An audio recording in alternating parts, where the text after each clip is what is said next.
Next topic is tie and string. Tie और string एक ही बात है। एंड गैप मेथड, ठीक है। अब ये कौन सा मेथड है? तो ये मेथड नहीं है, बेसिकली एक टेक्निक है। टेक्निक क्या है उसको हम लोग एग्जांपल के थ्रू समझते हैं। सपोज एक एग्जांपल है कि हमारे पास ए ई या फिर ऐसे पर्सन ले लेते हैं ना, person 1, person 2, person 3, person 4, person 5, 5 अलग अलग लोग हैं। 5 पर्सन्स आर देयर, ठीक है। इनको एक रो में बिठाना है।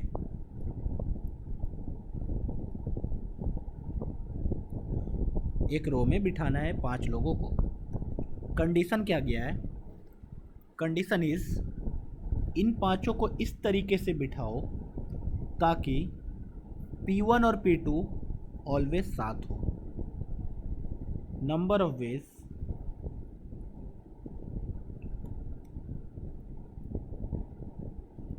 such that P1 and P2 are always together, ठीक है।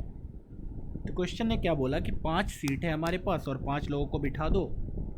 इस तरीके से बिठाओ कि P1 और P2 हमेशा साथ बैठे और कोई कंडीशन नहीं दिया है। तो सोचो मेरे दिमाग में क्या आएगा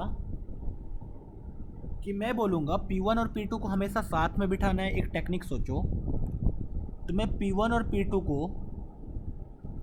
एक बॉक्स में बंद कर देता हूँ या फिर रस्सी से या स्ट्रिंग से उसको टाई कर देता हूँ, ठीक है। और P1 और P2 को मैं हमेशा अपने नज़रिए में एक ही ऑब्जेक्ट देखूँगा, सिंगल ऑब्जेक्ट। और P3 को एक ऑब्जेक्ट देखूंगा, P4 एंड P5। तो एक तरीके से सोचो मैं क्या करूंगा, ये पूरा डब्बा को उठा के जहाँ भी रखूंगा, वो डब्बा अगर यहाँ आ गया तो P1 P2 यहाँ आ जाएगा, ठीक है। अगर वो डब्बा यहाँ ना आके यहाँ आ गया तो P1 P2 यहाँ आ जाएगा, ठीक है। ओके, तो एक्चुअल में हमारे पास अब अरेंज करने के लिए कितने लोग बचे या फिर कितने ऑब्जेक्ट्स बचे? तो मैं बोलूँगा P1 P2 अकेला एक ऑब्जेक्ट है, ये एक ऑब्जेक्ट है 2, ये एक ऑब्जेक्ट है 3, ये एक ऑब्जेक्ट है 4। टोटल 4 ऑब्जेक्ट्स है, उनको अरेंज कर दो बस। तो मैं बोलूँगा 4 फैक्टोरियल से अरेंज हो सकते हैं सब के सब। लेकिन जब P1 P2 P3 P4 P5 को बिठाओगे 4 फैक्टोरियल से, तो इसमें ये तो गारंटी हो गया कि P1 और P2 हमेशा साथ में बैठेगा। लेकिन 2 सेकंड के लिए ये भी सोचो कि एक कंडीशन ऐसा आया, P1 P2 साथ में बैठा हुआ है, P3 P4 P5, एक अरेंजमेंट ऐसा आएगा, बोलेंगे हाँ इस 4 फैक्टोरियल में। एक अरेंजमेंट ये भी तो आएगा, P2 P1 P3 P4 P5। अच्छा, तो हमने अभी जो ये 4 फैक्टोरियल लिखा उसमें ये 2 अलग अलग केस काउंट ही नहीं किया, इस दोनों को एक ही केस काउंट कर लिया। एक्चुअल में क्या बोल दिया मैंने कि P1 P2 साथ में है। अब P1 P2 जब साथ में है एक बॉक्स में, तो हो सकता है ना कभी P1 इधर P2 इधर और कभी P2 इधर P1 इधर। मतलब क्या है कि P1 और P2 खुद में भी तो रीअरेंज हो सकते हैं 2 फैक्टोरियल वे से। मैं बोलूँगा हाँ, और हमने उसको तो काउंट ही नहीं किया, तो मैं बोल दूँगा उसको भी काउंट कर लो मल्टीप्लाइड बाय 2 फैक्टोरियल। तो ये हमारा एग्जैक्ट आंसर आया, जिसमें कि P1 और P2 हमेशा साथ में होंगे। ओके, तो बहुत लोगों को ये हो सकता है क्लियर ना हुआ हो, तो मैं एक और एग्जांपल लेता हूँ, ठीक है। कि चलो एग्जांपल नंबर 2, हमारे पास 4 डिफरेंट बुक्स हैं।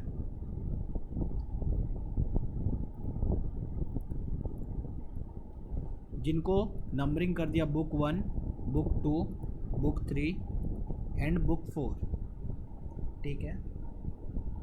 अब बोला गया चलो 4 ने 6 डिफरेंट बुक ले लेते हैं ना, 6 different book B5 and B6। अब इनको एक शेल्फ में रखना है, इसे कॉलम में बना के। ठीक है, 6 बुक है, 6 बुक को अरेंज करना है। अब बोला गया इस तरीके से बुक को रखो कि बुक 1, बुक 2 और बुक 3 हमेशा साथ में रहे। ठीक है, तो मैं क्या बोलूँगा कि बुक 1, बुक 2 और बुक 3 को एक बॉक्स में पैक कर दो, इसको एक ही ऑब्जेक्ट मान लो, तीनों को बुक को चिपका दिया। बुक 4 एक, बुक 5 एक, बुक 6 एक, टोटल हमारे पास ऑब्जेक्ट अब दिखेगा कितना? तो मुझे ये बंडल दिखेगा डायरेक्टली, एक बंडल ये दिखेगा, एक बंडल ये, एक बंडल ये, 4 बंडल दिखेगा। उनको मैं 4 फैक्टोरियल वे से अरेंज कर पाऊँगा। लेकिन मैं अब बोलूँगा ऐसा भी तो हो सकता है बुक 1 नीचे हो, बुक 2, बुक 3, कभी बुक 2 ऊपर हो सकता है, बुक 1 इधर, बुक 3 इधर। मतलब बुक 1, बुक 2 एंड बुक 3 खुद में कितने तरीके से अरेंज हो सकते हैं? 3 फैक्टोरियल वे से। तो उसको भी यहाँ पे मल्टीप्लाई कर दिया, तो 4 फैक्टोरियल इंटू 3 फैक्टोरियल आ गया। ठीक है, तो ये जो हम लोग बॉक्स बना रहे हैं, टाई कर रहे हैं, इसको बोलते हैं टाई मेथड। ठीक है, एक एग्जाम्पल और लिया,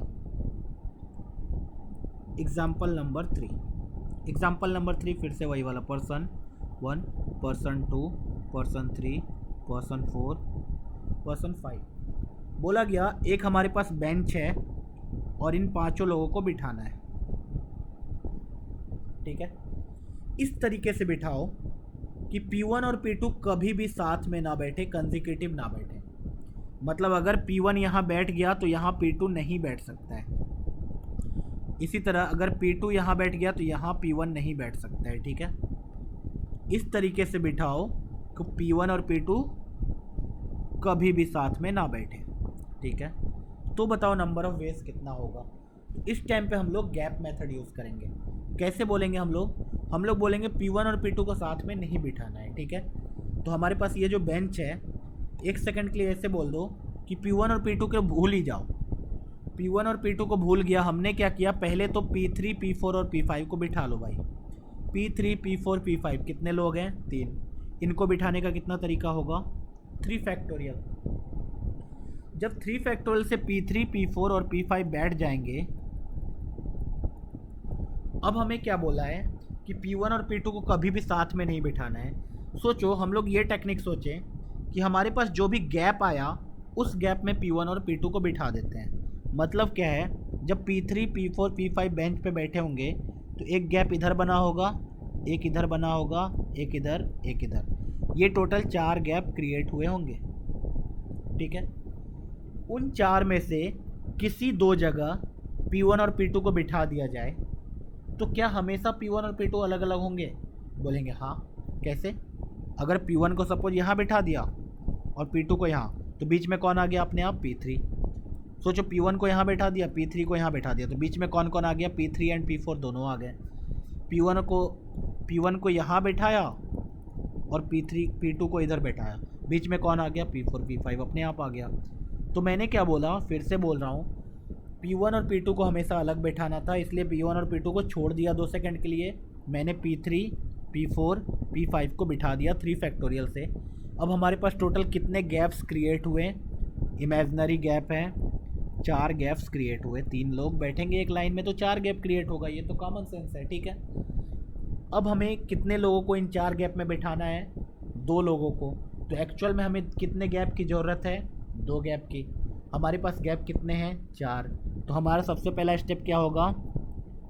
उन 4 में से कोई भी 2 गैप को सेलेक्ट कर लो। चलो, मैंने सेलेक्ट कर लिया, इसको सेलेक्ट कर लिया और इसको सेलेक्ट कर लिया। 2 गैप सेलेक्ट हो गया कि मैं तो इसी गैप में बैठाऊंगा P1 और P2 को। अब उन दोनों को बिठाने का कितना तरीका होगा? हमारे पास 2 सीट है, 2 बंदे हैं, बैठाने का कितना तरीका?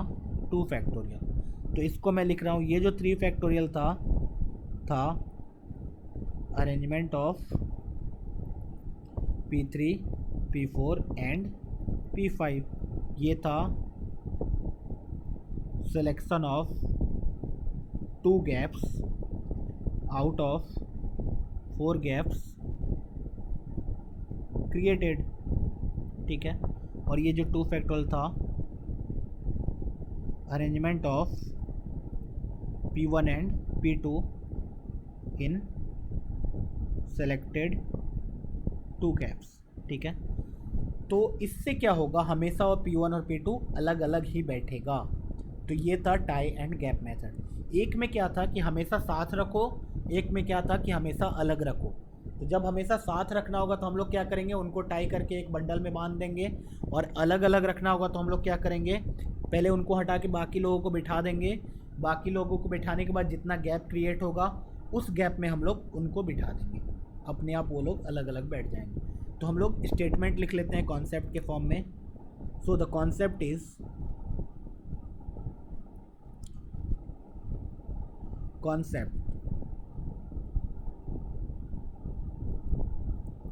कॉन्सेप्ट 1 इज टाई और स्ट्रिंग मेथड। जो भी हमने अभी एग्जाम्पल के थ्रू देखा उसको हम लोग स्टेटमेंट में लिख लेंगे बस, कि if A and B should always be together,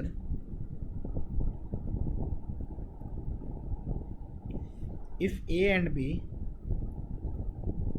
should always be together, ठीक है, in permutation, then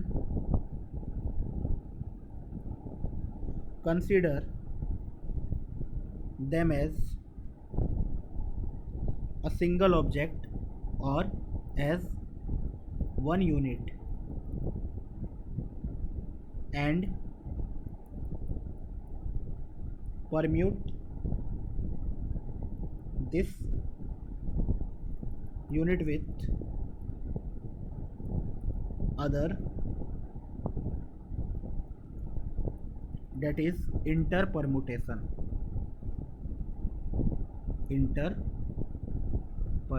इसी को बोल दिया, ठीक है। And then permute them within themselves, called intrapermutation। Basically जो इतना हाई फाई बोला गया है ये क्या था कि अगर ए और बी को हमेशा साथ में रखना है तो ए और बी को एक यूनिट बना दो और उनको अलग लोगों के साथ परम्यूट कर दो बाकी सारे लोगों के साथ, तो उसको हमने नाम दे दिया इंटर परम्यूटेशन। और उसके बाद ए और बी खुद में भी तो अरेंज होंगे तो उनको भी परम्यूट कर दो, that is called intra permutation, ठीक है। अब गैप मेथड को भी लिख लिया। Second concept is gap method में क्या बोलेंगे हम लोग कि if no two of the same object, if no two of some objects should be placed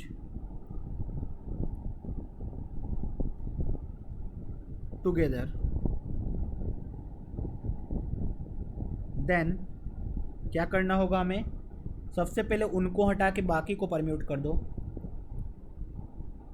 permute rest,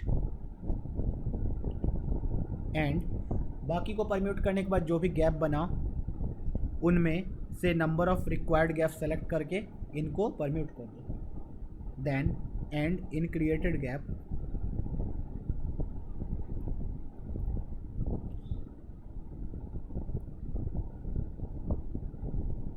permute these objects,